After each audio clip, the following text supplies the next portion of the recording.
பார்த்து வாங்க சித்தப்பா. மெதுவா மாப்பிள்ள, ஆட்டோ கட் பண்ணிட்டு வந்துடுங்க. வாங்க வாங்க. இந்தாப்பா. மெதுவா சித்தப்பா. பத்திரமா வாங்க. பார்த்து பார்த்து பார்த்து மாமா. கலைவாணி, அடியே கலைவாணி, கலைவாணி.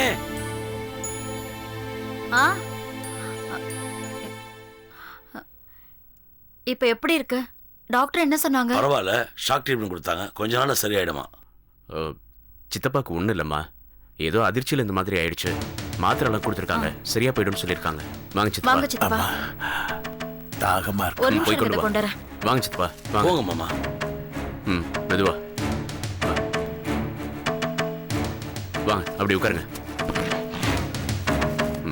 மெதுவா. மாப்பிள்ள, இந்த ஃபேனை கொஞ்சம் போட்டு விடுங்களேன்.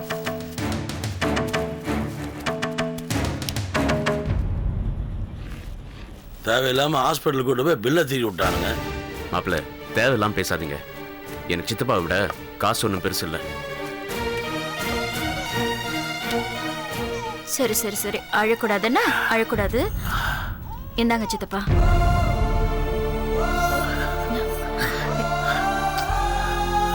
என்ன சித்தப்பா, எதுக்கு அழுவுறீங்க? உடம்புக்கு ஏதாவது? உடம்பெல்லாம் நல்லா இருக்குமா. இவ்வளவு நாளா இருட்டுல இருந்தேன், இப்பதான் வெளிச்சத்துக்கே வந்திருக்கேன்.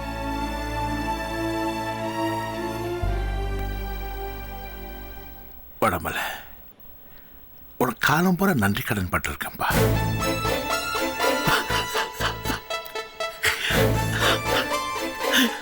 ஏன் சித்தப்பா அழறீங்க? முதல்ல தண்ணியை குடிங்க.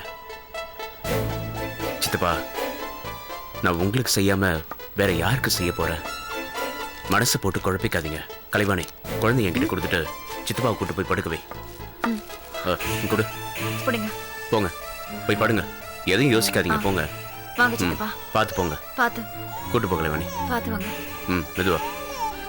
சரிடா, சரி சரி.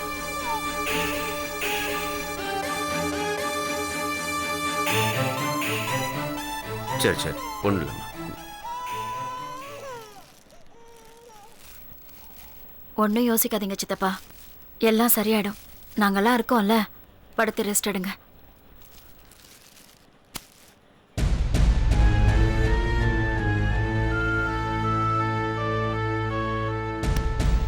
சரிண்ணே, நான் உடனே கிளம்புறேன். கலைவாணி, போன் வந்துருச்சு. கான்ட்ரா விஷயம் ஊருக்கு கிளம்புறேன். நீ கூட குழந்தைங்களை பார்க்கணும்னு சொன்னியே. இந்த கிளம்புறேங்க. ஏய், உங்க அண்ணன் கிட்ட சொல்லிட்டு போடி. சரி. நானும் சொல்லிட்டு வந்துடுறேன்.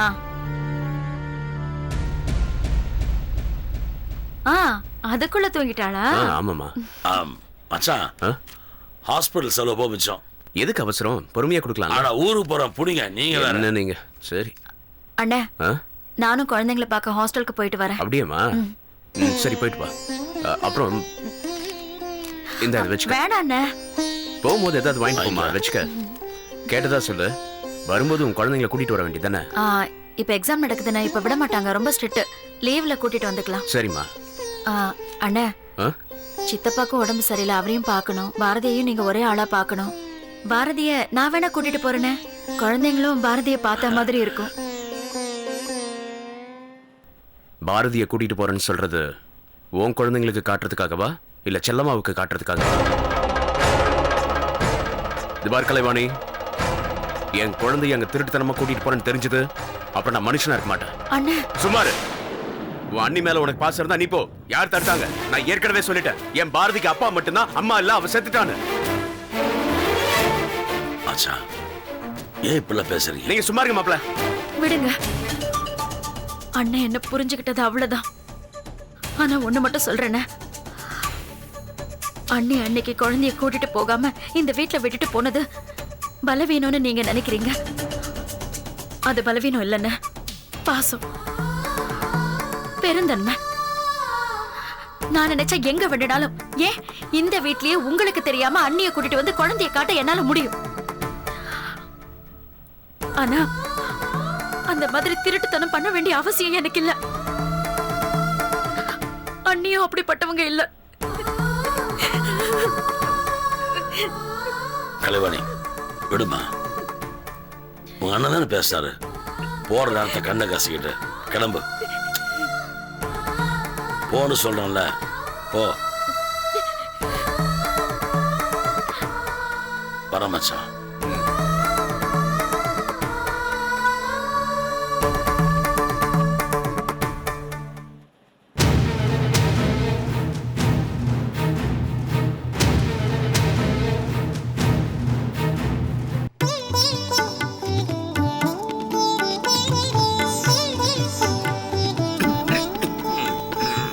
நான் கும்புற கடவுள் கைவிடல, என் அண்ணனை திருப்பி கொடுத்துட்டாங்க.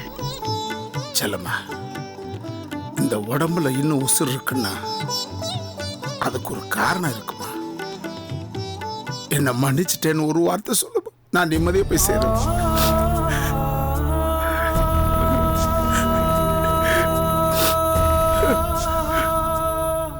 என்ன மாப்பிள்ளை இது? பெரிய வார்த்தையெல்லாம் பேசுறீங்க. செல்லம்மா, அவர் அழ வேண்டான்னு சொல்லு செல்லம்மா. நீங்க ஏதோ மனசுல வச்சு பேசுறீங்கன்னு எனக்கு நல்லா புரியுது. அதெல்லாம் ஒரு கெட்ட கனவா நினைச்சு நான் மறந்துட்டேனே. இல்லம்மா, நான் தப்பு பண்ணிட்டேன். நம்ம வீட்டு கொலை விளக்குமா நீ? உன் தாலிய இருக்க துணிஞ்சினம்மா. அதுக்கு கிடைச்ச தண்டனை தான்மா இது. இல்லண்ணே, நீங்க ஏதோ உணர்ச்சி வேகத்துல பேசுற வார்த்தைய நான் தான் பெருசு பண்ணிட்டேன். நீங்க என்ன தானே மன்னிக்கணும். இல்லம்மா, உனக்கு பண்ண துரோகத்துக்கு தான் ஆண்டவன் எனக்கு இந்த தண்டனை கொடுத்துருக்கான். உன் கையால நம்ம ரத்னாவை நான் தத்தெடுக்கணும். அப்பதாம்மா எனக்கு நிம்மதி. அதுக்கு என்னையா, செஞ்சுட்டா போச்சு.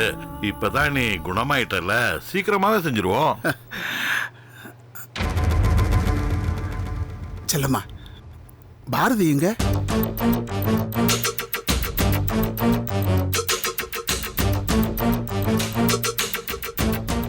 பாரதி நம்ம வீட்டுல இருக்கானே, நாளைக்கு நான் கூட்டிட்டு வரேன். ஏன் செல்லம்மா போய் சொல்ற? அவர்கிட்ட உண்மையை சொல்லு. உன் வீட்டுக்கார் குழந்தைய வச்சு தரமாட்டேங்கிறாருன்னு சொல்லு அவர்கிட்ட. என்னது? பாரதியை தூக்கிட்டு போயிட்டானா? அப்பா, முத்தடைக்கு சொல்றது உண்மையா? இல்லண்ணே, அண்ணி ஏதோ தெரியாம பேசுறாங்க. ஏன் செல்லம்மா போய் சொல்ற? அவர்கிட்ட உண்மையை சொல்லு. ஏம்மா, நீனும் தானே கூட இருந்த, உண்மையை சொல்ல. சும்மா இருடி.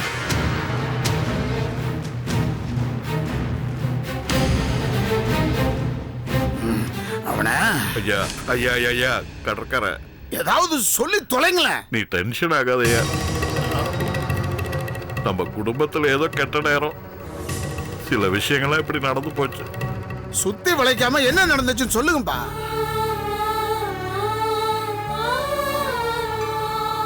ஸ்னேகா உன்னை சுட்டுட்டு ஜெயிலுக்கு போயிட்டா. அவளை காப்பாத்த தவசி ஒரு காரியத்தை பண்ணிட்டாப்பா. பாரதிக்கு என்னாச்சு அதை சொல்லுங்கப்பா. அது அது வந்து நம்ம பாரதிய கடத்தி வச்சுட்டு செல்லம்மாவை பொய் சாட்சி சொல்ல சொன்னாங்க.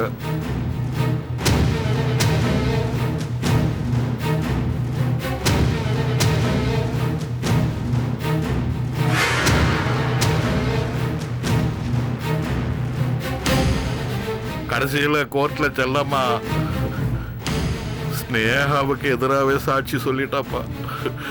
இதெல்லாம் தான்ப்பா நடந்துச்சு.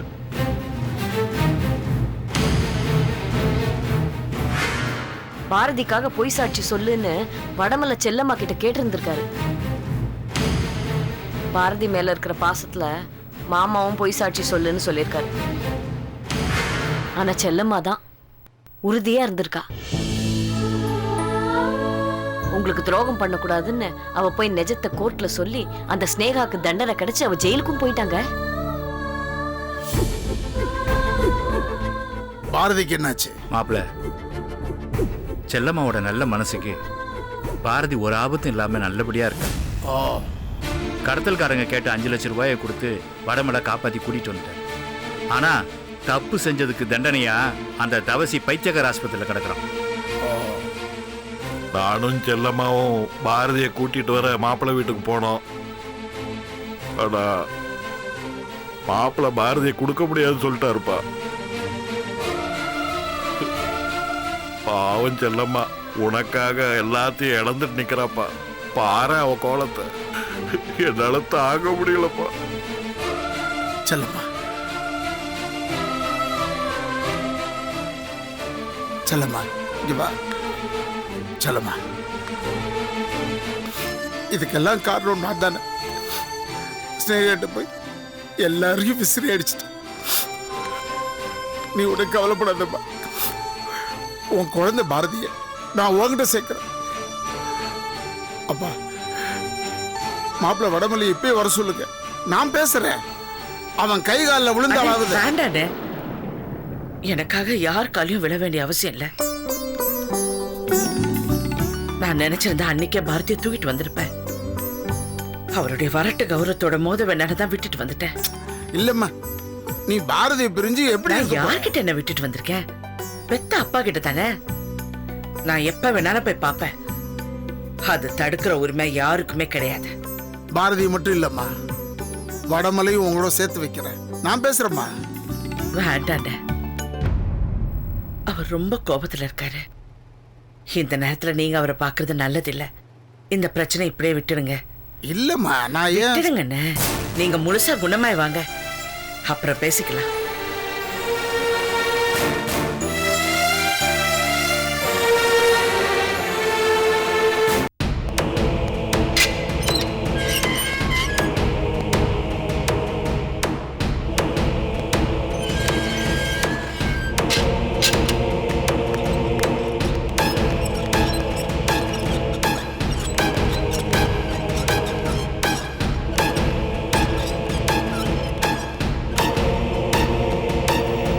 நீங்க வெளியே வெயிட் பண்ணுங்க, நான் கூப்பிடுறேன். சரிங்க.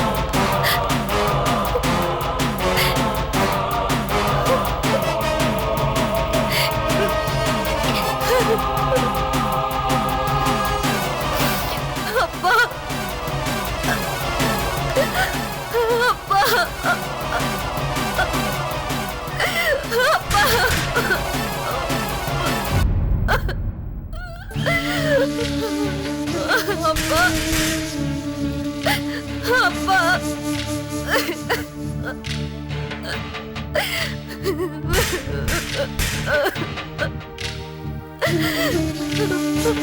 அப்பா,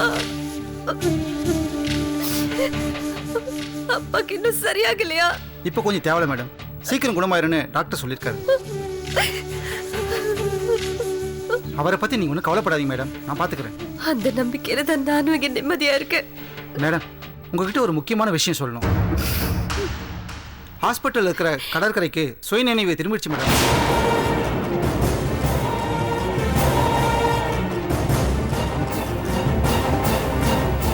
அவரு ஆபத்து கட்டத்தை தாண்டிட்டாருன்னு டாக்டர் சொல்லிட்டாங்க.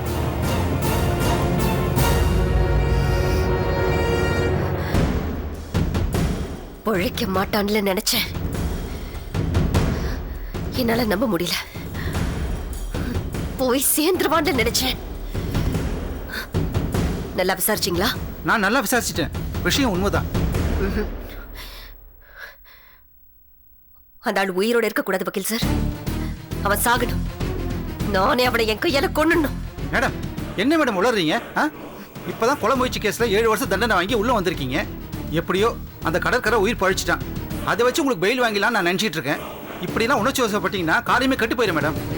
நான் சொல்றதை கொஞ்சம் பொறுமையா கேளுங்க மேடம். இப்பதான் உங்களுக்கு பெயில் அப்ளை பண்ணிட்டு வந்திருக்கேன். சீக்கிரமே பெயில் கிடைச்சிடும் மேடம். நீங்க புரியாம பேசுறீங்க வக்கீல் சார். அந்த ஆளை பத்தி உங்களுக்கு தெரியாது. நான் இப்ப இங்க உயிரோட இருக்கேன்னா அது ஏன் தெரியுமா? அந்த ஆளுங்க கோமால இருக்கிறதுனால தான். சுய நினைவோட இருந்திருந்தானா நான் செஞ்ச காரியத்துக்கு நேரத்துக்கு என்ன விட்டு வச்சிருப்பான்னு நினைக்கிறீங்களா? வக்கீல் சார் தன்னை சுட்டதை கூட அந்த ஆளு மன்னிச்சிருவான். ஆனா நான் குறி வச்சது அவன் தங்கச்சி இல்ல. சும்மா விடுவான்னு நினைக்கிறீங்களா? விட மாட்டான். என்ன தேடி வருவான், என்ன கொல்லாம விட மாட்டான். மேடம், அதை பத்தி நீங்க ஒன்றும் கவலைப்படாதீங்க. நீங்க ஜெயில இருக்கிற வரைக்கும் யாரும் உங்களை ஒன்றும் பண்ண முடியாது. யாரு அந்த ஆளா? உங்க எல்லாரையும் விட அந்த ஆளை பத்தி எனக்கு தானே நல்லா தெரியும். தங்கச்சிக்காக அந்த ஆளு என்ன வேணாலும் பண்ணுவான், எங்க வேணாலும் நுழைவான். இந்த ஜெயில அவனுக்கு ஒரு விஷயமே கிடையாது. ஆனா அந்த ஆளை நான் அழிக்கிறதுக்கு முன்னாடி நான் முந்திக்கிறேன். அவ என் கதையை முடிக்கிறதுக்குள்ள அவன் கதையை நான் முடிச்சிடுறேன். மேடம் என்ன மேடம் உங்க கூட பெரிய தலைவலியா போச்சு. அந்த கடற்கரை உயிர் பழிச்சதால உங்களுக்கு பெயில் கிடைக்க வாய்ப்பு இருக்குன்னு நான் சொல்லிட்டு இருக்கேன். நீங்க என்னன்னா அந்த கடற்கரை கொலை பண்ணியே தீர்வுன்னு அடம் பிடிக்கிறீங்க. அப்புறம் அந்த 7 வருஷ தண்டனை தூக்கு தண்டனையா மாறிடும். பரவாயில்லையா? உங்களுக்கு என்ன பத்தி தான் சரியா தெரியல. ஜெயில பத்தியோ சாகரத்தை பத்தியோ நான் யோசிச்சிருந்தேனா, பயந்திருந்தேனா, துப்பாக்கி தூக்கிட்டு செல்லமா வீட்டுக்கு போயிருக்க மாட்டேன். அந்த ஆளையும் நான் சுட்டு தள்ளிருக்க மாட்டேன். இது ஜென்ம பகை, தீரவே தீராது. ஆவுடையப்பன் குடும்பத்தை அழிக்காம நான் ஓய மாட்டேன். இது நல்லது இல்லை மேடம். நல்லபடியா நடந்து முதல்ல வெளியே வர வழியே பாருங்க. வருவேன், நிச்சயமா நான் வெளியில வருவேன். வந்து அந்த ஆவடைப்பன் குடும்பத்துல இருக்கிற ஒவ்வொருத்தரையும் நான் ஏன் கையாலே அழிப்பேன். அதுக்கு முன்னாடி அந்த கடற்கரையை நான் இங்க இருந்தே அழிக்க போறேன். நான் உள்ள இருக்கும்போதே அந்த ஆள் செத்துட்டானா என் மேல யாருக்கும் சந்தேகம் வராது பாருங்க. மேடம் என்ன என்ன ஆனாலும் சரி வக்கீல் சார், என் முடிவு இதுதான். அதுல எந்த மாற்றமும் இல்லை, யாராலையும் மாத்தவும் முடியாது. நான் சீக்கிரம் வெளியில வந்துருவேன். அது வரைக்கும் அப்பாவை பத்திரமா பாத்துக்கோங்க. சரிங்க மேடம். அப்பா, அப்பா, கூட்டிட்டு போங்க. வரேன் மேடம்.